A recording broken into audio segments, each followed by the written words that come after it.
grabamos y compartimos. Y hoy nos toca la práctica número 8. En este fin de semana van a tener todas sus tareas corregidas, todas. ¿Ok? Perdón, vamos a ver. La práctica número 8 se llama la práctica número 8, la ley de la composición constante, o sea, la ley de Proust. Esa ley seguramente ustedes la vieron ya en, en sus clases de química. Debieron haberla visto porque la ley de Proust está en las leyes fundamentales de la química. Y esa ley de Proust, vamos a explicar algo así rápidamente en la pizarrita, en mi pizarra, pero aquí se explica un poco claramente también. Y esa ley dice, oíganme, cuando dos o más elementos se unen para formar un compuesto, lo hacen en una composición constante de masa. O sea, lo hacen en una relación simple y una composición constante de masa. ¿Ok? Esa es la ley de Proust. Entonces, esta práctica es para interpretar, o sea, para comprobar la ley de Proust. Y vamos a ver cuáles son los usos más comunes y el cálculo porcentual de diversas materias. Ese es el objetivo. ¿En qué consiste la ley de Proust? Bueno, Joseph Proust, un químico francés, realizó investigaciones por más de 20 años para conducir, lo llevaron a determinar las relaciones entre las sustancias que intervienen en una reacción, ya sea en un compuesto o en una reacción. Por eso dice que cuando dos o más sustancias se combinan para formar un mismo compuesto, lo hacen en una relación fija de peso, una relación fija de masa. Vamos a poner un ejemplo. Si se combinan 12 gramos de carbono con 16 gramos de oxígeno para formar monóxido de carbono, se va a tener 28 gramos de monóxido de carbono. Pero fíjense también que si se unen 12 con 16, también se van a unir entonces la mitad 6 con la mitad 8. Pero también se va a reunir la cuarta parte. Bueno, si 3 con 4. O sea, queda lo mismo, 12 entre 16, 6 entre 8, 3 entre 4, va a dar igual, esa proporción.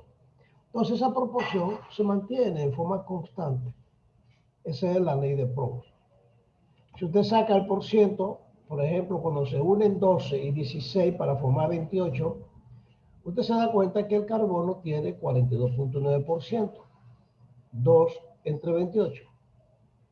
Y el oxígeno, esto es oxígeno, serían 16 entre 28, queda 57. Bueno, pues lo mismo pasa cuando se unen 6 con 8.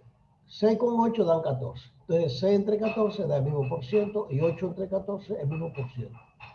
O sea que la ley de Proust dice que cuando dos o más elementos se unen para formar un compuesto, lo hace en una proporción constante de masa. ¿Ok? Una proporción constante de masa.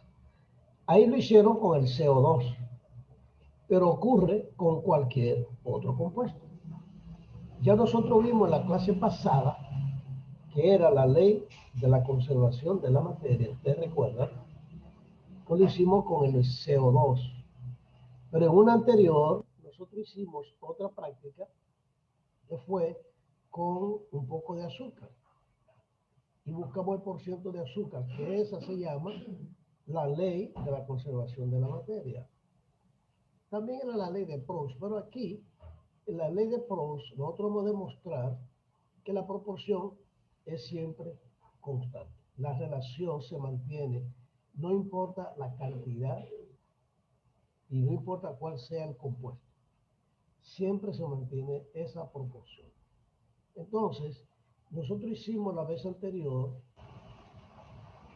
con el azúcar, no sé si ustedes recuerdan, para determinar la cantidad de carbono que había en el azúcar. Entonces, aquí vamos a ver también esa ley de Proust. Lo vamos a ver en la pizarrita con otro compuesto. ¿Ok? Entonces, nosotros vamos a utilizar para esto una cápsula, o sea, dos cápsulas de metal o cápsula de porcelana, una balanza, espátula para echar el material, un mechero para quemar, una pinza para agarrar el material, fósforo para prender el mechero o un encendedor. Y lo que vamos a utilizar va a ser azúcar como reactivo, la sacarosa. Que si ustedes recuerdan que la sacarosa era la fórmula de la sacarosa, para que no la olviden, la sacarosa era C12H22O11. ¿Ok? Ahorita vamos a compartir la pizarra. Entonces, miren lo que vamos a hacer. Se cogen dos cápsulas vacías. En una se agrega, o sea, y se pesan las cápsulas vacías. ¿Ok? A una le agregamos 1 gramo de azúcar, de sacarosa, y a otra le agregamos 2 gramos de sacarosa. 2 gramos. ¿Ok? Lo llevamos al fuego hasta que se carbonice. O sea, hasta que ya no salga humito. Y cuando se carboniza, en cada una va a quedar el carbono. Entonces se deja enfriar y vuelve y se pesa. Cuando se pesa, se va a determinar el peso de la cápsula más el carbono. O sea, aquí tenemos las cápsulas vacías y luego vamos a tener la cápsula más el carbono. Vamos a buscar la diferencia y vamos a encontrar cuánto pesa el carbono. Entonces vamos a compartir la pantalla para calcularle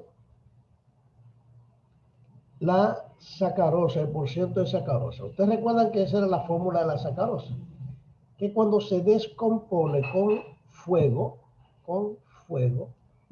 quedan 12 átomos de carbono en una reacción más 11 moléculas de agua. ¿Usted ve?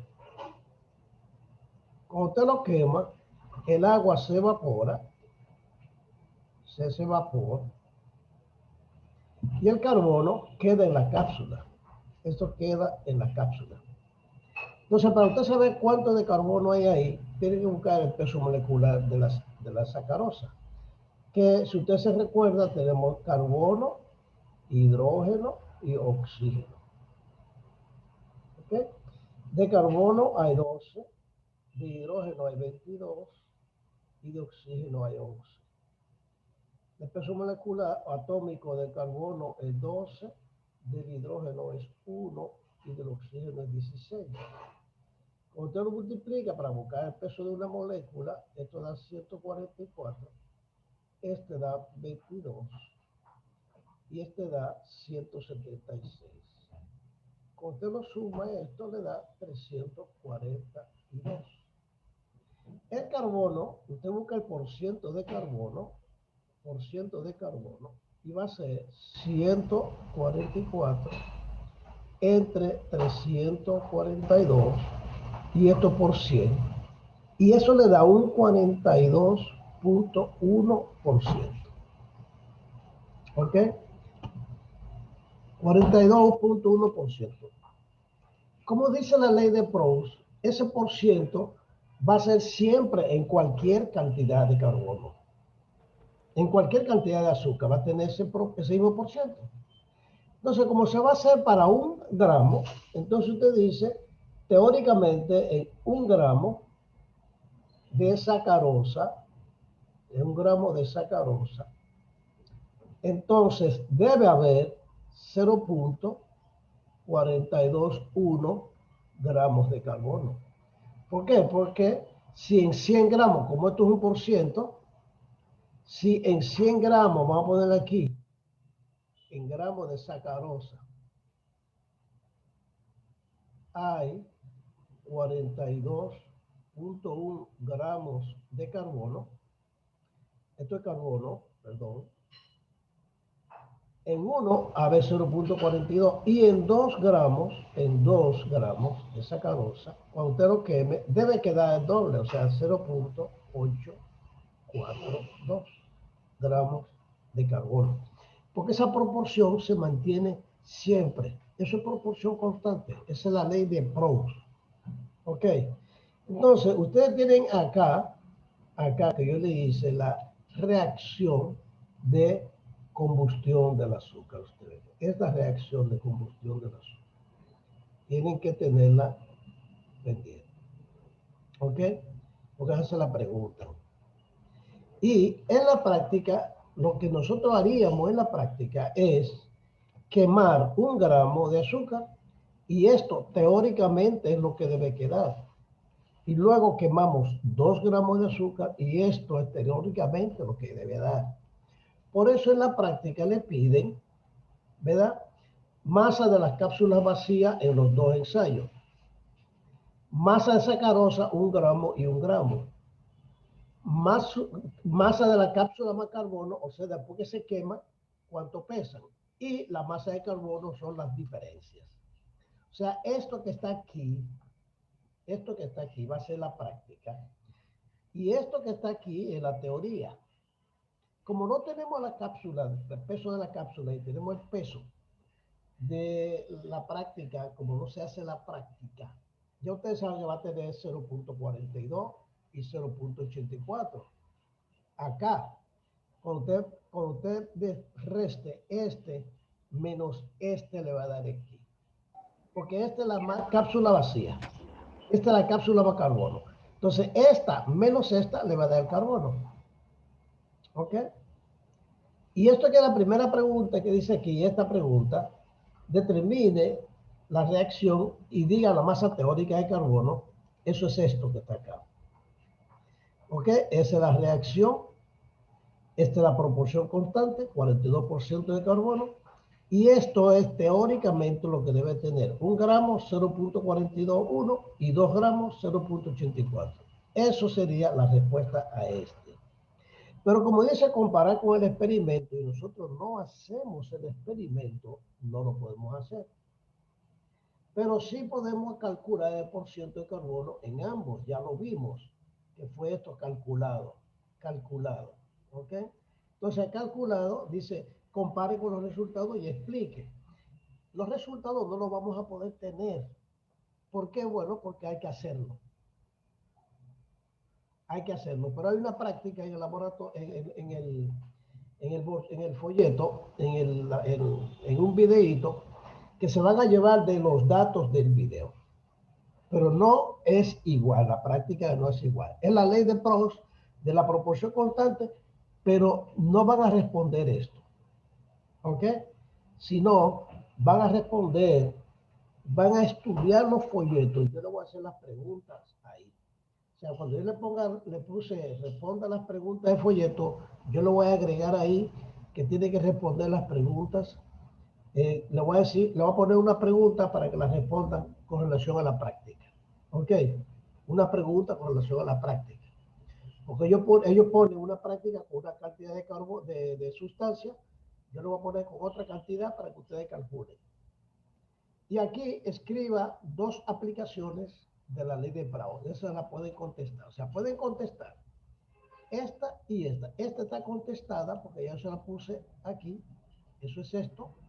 Esta es la reacción y estas son las proporciones. ¿Ok? O sea que esta está contestada, pero no podemos comparar con el experimento porque no lo hicimos. Esta está contestada porque son los por ciento. Y esta usted la tiene que buscar. Escriba 2 aplicaciones de la ley de Proust. O sea, ¿dónde usted piensa que se aplica la ley de Proust? Recuerden que es una proporción constante. Que si usted quiere calcular, por ejemplo, vamos a decir, de un compuesto cualquiera, en cloruro de sodio, sea sal común, si usted quiere sacar cloro, ¿qué tiene que hacer? Tiene que buscar la proporción de cada uno. O sea, ustedes buscarán dos aplicaciones de la ley de Proust. Usted lo busca en internet y busca así mismo. Dos aplicaciones de la ley de Proust y se le dan dos, la que usted quiera. ¿Ok? Entonces, como no vamos a hacer esta práctica, vamos a ver el video de la primera práctica. Esta es la ley. Déjenme ver si es este que vamos a ver, que ahí me interesa mostrarles.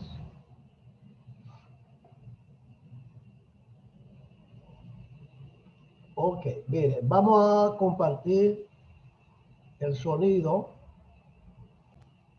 Pongan la atención a esta práctica.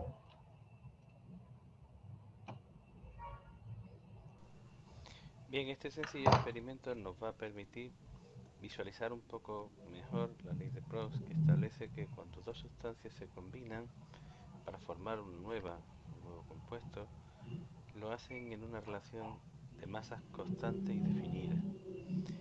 Para que pueda entender esto, les voy a mostrar la siguiente animación en la que veremos tres experimentos que nos permiten comprobar que esto es así.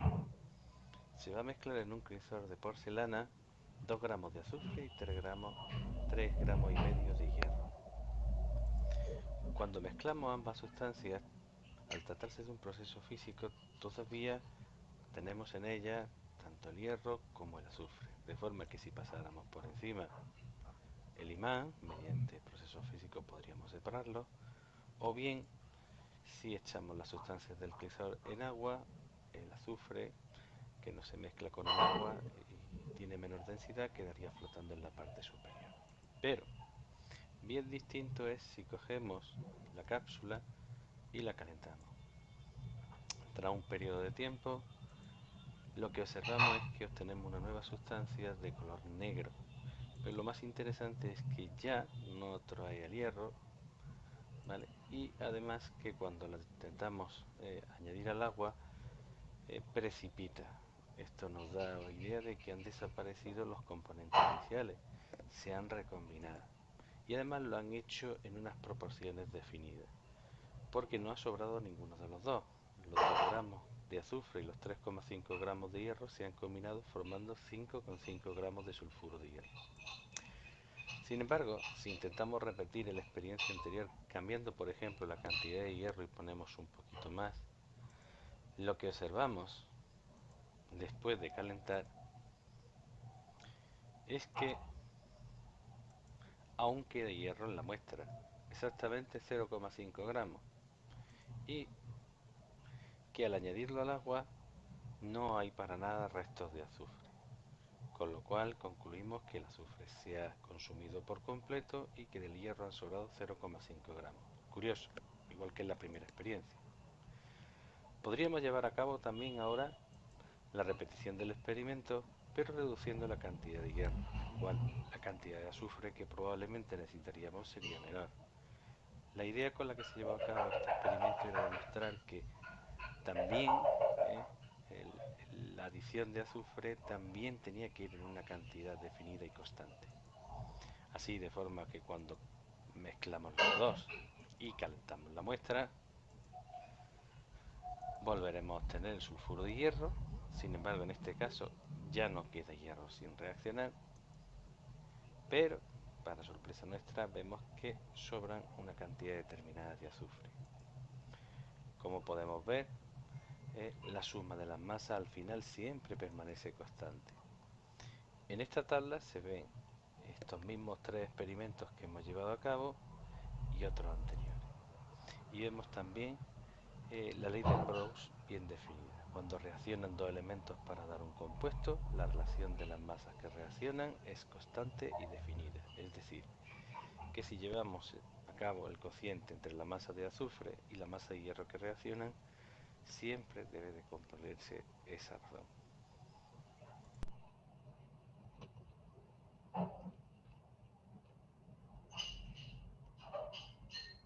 Ok, en ese experimento, ustedes se dan cuenta que la proporción es siempre constante.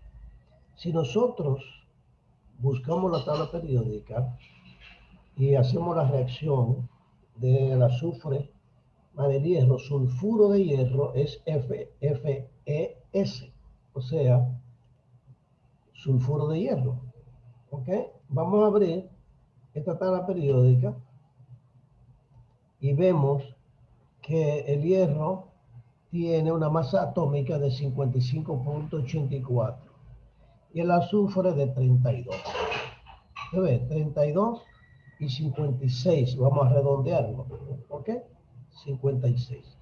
Si nosotros hacemos la proporción con esa, tenemos que hierro más azufre me da sulfuro de hierro. Si usted determina el peso molecular del sulfuro de hierro, el peso molecular tiene hierro y azufre. El hierro dijimos que era 56 y el azufre son 32. ¿Ok? Si usted lo suma, le da 88. Entonces, los porcientos de cada uno, es importante que veamos la proporción, porque yo soy un ejemplo con una proporción. Entonces, esa proporción es 56 entre 88, que me da un 63.63%. Por lo tanto, el otro me da un 36.37. ¿Verdad? O sea, 32 entre 88 me da 36.36. O sea, 36.37. Vamos a decir para que esto dé 100. Si ustedes se dan cuenta, si nosotros dividimos uno entre otro o buscamos mitades de estos dos hasta simplificar, fíjense, vamos a simplificar esto. Tenemos la mitad de 56 es 28 y la mitad de 32 es 16. Si seguimos buscando, la mitad es 14 y la mitad es 8. Si seguimos buscando, son 7 y 4. Por eso, 7 entre 4, 4, 7 es la relación. Si usted coge la mitad de 4, tiene 2. 2. Y la mitad de 7 es 3.5. Por eso ustedes vieron en el video que ellos cogieron 2 gramos de azufre y 3.5 gramos de hierro. Porque esa relación es la relación mínima. Pero esa relación es constante. ¿Tú ves? Da lo mismo, eso entre eso, eso entre eso, eso entre eso, da lo mismo. O sea, esta relación es igual a esta relación, es igual a esta relación y es igual a esta relación. Porque es constante la relación de masa. Entonces hicieron el experimento con 2 y 3.5. Entonces, como vemos la proporción, cuando le echan un poco más de hierro, sobra. Cuando le echan un poco menos de azufre, más de azufre, sobra azufre. Y vimos los dos casos de los dos experimentos que se hicieron. ¿Ok? Vamos a ver entonces la otra, el otro, fue el otro videito que yo quiero que ustedes lo, pero este es un poco más largo, pero ahí solo me interesa una parte, que Hoy es... demostraremos las leyes fundamentales de la química.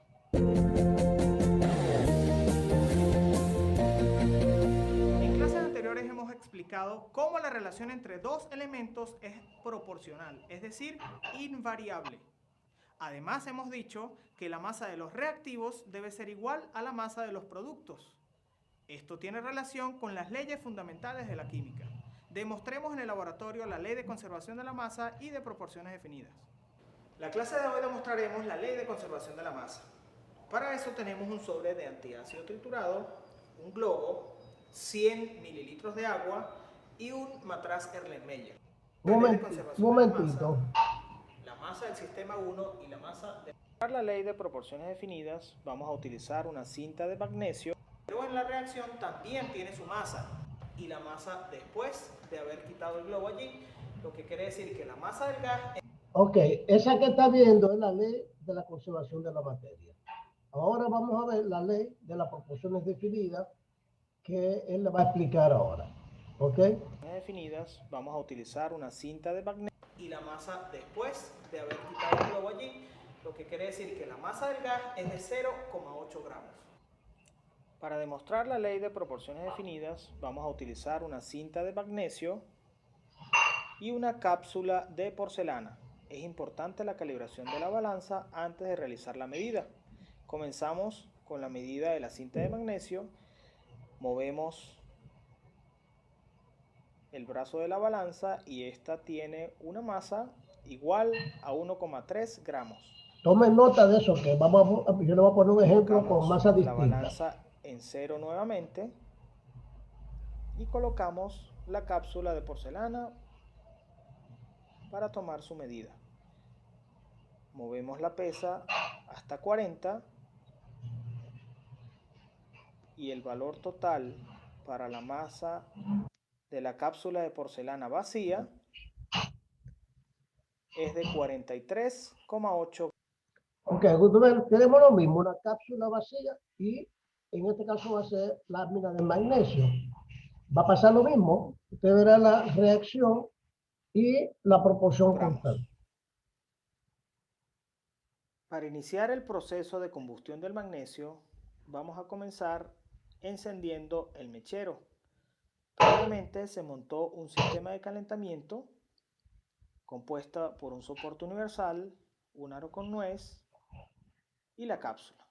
Vamos con la cinta de magnesio medida anteriormente, vamos a colocarla directamente en la llama para que comience la combustión y luego la vamos a pasar a la cápsula de porcelana para que continúe la combustión y todo el residuo que se pueda obtener a partir de la combustión de la cinta de magnesio se quede dentro de la cápsula. Observen que la reacción de combustión entre el magnesio y el oxígeno en presencia de la llama es sumamente exotérmica y desprende luz. Además de luz, desprende calor.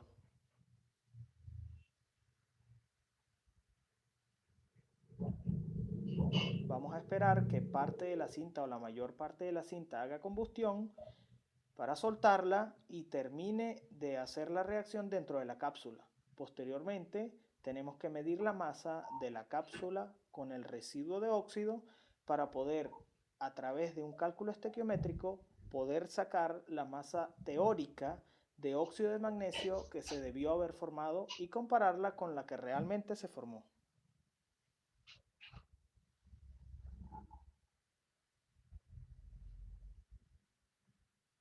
Soltamos la cinta para que termine de hacer combustión dentro de la cápsula y esperamos. Ya ustedes saben que hay que haber una reacción de magnesio más oxígeno da Ya óxido podemos de observar magnesio. que la combustión de la cinta de magnesio terminó. Por esta razón, apagamos el mechero y esperamos a que el recipiente se enfríe para medir la masa de la cápsula con el residuo. Como pueden observar dentro de la cápsula, allí tienen el residuo de óxido de magnesio producto de la combustión. Vamos a pesarlo ahora y a ver cuál es su diferencia. Con la balanza calibrada en cero, vamos a medir la masa del residuo obtenido. Movemos la pesa media, tiene un valor por encima de los 40 gramos. Y con la pesa pequeña vamos a medir cuánto más de 40 gramos pesa la cápsula más el residuo. Tenemos en este caso un valor igual a 46 gramos. Vamos a comparar ahora el rendimiento teórico del óxido de magnesio con respecto al rendimiento real que se obtuvo en la reacción que se realizó hace un momento. Fíjense que en la reacción tenemos 2 moles de magnesio sólido reaccionando con 1 mol de oxígeno gaseoso para formar a través del calentamiento 2 moles de óxido de magnesio. Esa es la reacción. Si vemos la proporción entre el magnesio y el oxígeno explicada en clases anteriores, por cada 1,5 gramos de magnesio necesitamos 1 gramo de oxígeno, por lo que teóricamente se deberían obtener 2,5 gramos de óxido de magnesio. Eso ustedes lo pueden ver en la tabla periódica. El oxígeno es 16 por 2, 32. El magnesio es 24. Perdón, este oxígeno, claro, estos son 32, porque es O2, y son 2 magnesios. Fíjense que la reacción es este por 4 y este por 2, porque en la reacción dice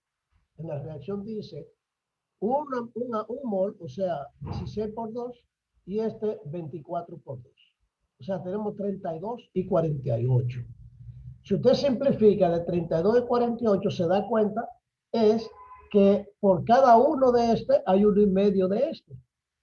Si usted busca 32 y le busca las 16, lo divide entre 2, le da 16. Y el magnesio, que da 48 por 2, da 48, serían 24. Tenemos 16 y 24.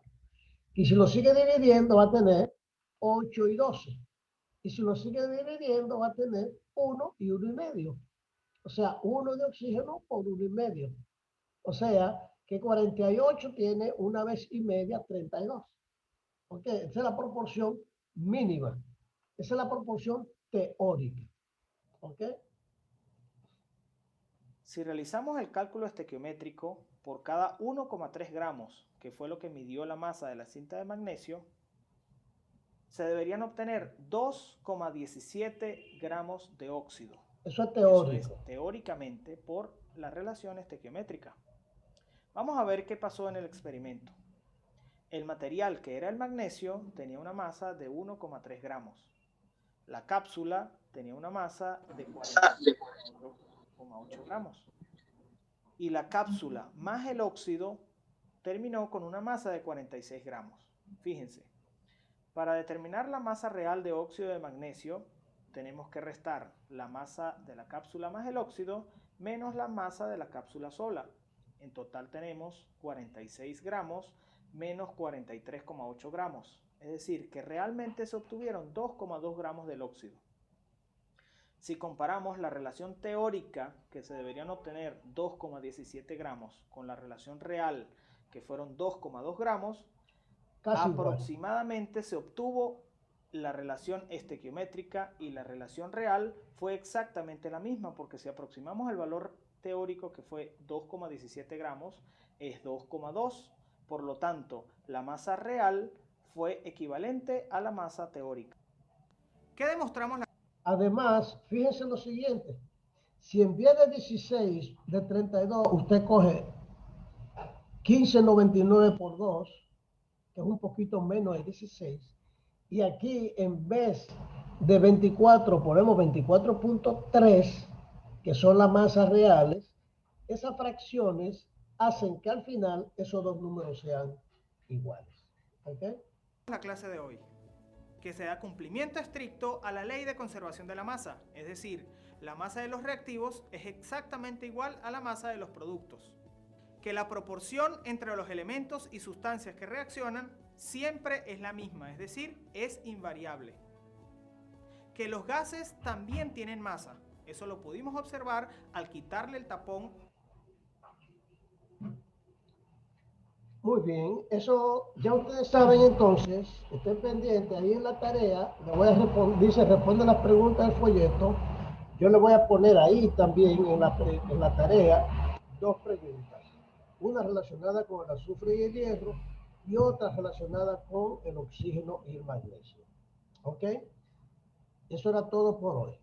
Espero que los que vinieron hayan entendido y puedan responder sus preguntas como yo se las voy a poner. ¿Ok? Así es que fue un placer de saludarlos.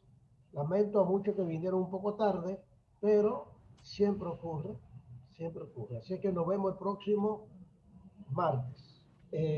miércoles, si Dios quiere.